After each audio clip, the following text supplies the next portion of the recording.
MTV news Kannada ವಾಹಿನಿಗೆ ಸ್ವಾಗತ.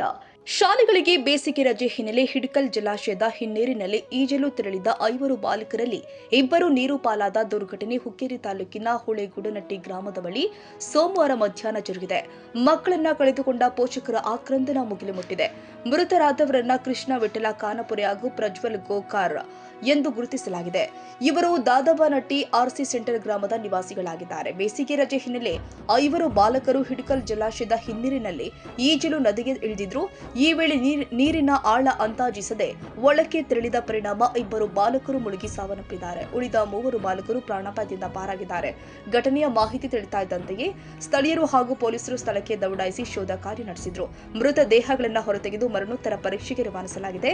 ಈ ಘಟನೆ ಗ್ರಾಮದಲ್ಲಿ ಶೋಕ ವಾತಾವರಣ ನಿರ್ಮಾಣ ಮಾಡಿದ್ದು ಪೋಷಕರ ದುಃಖ ಕಣ್ಣೀರಾಗಿಸಿದೆ.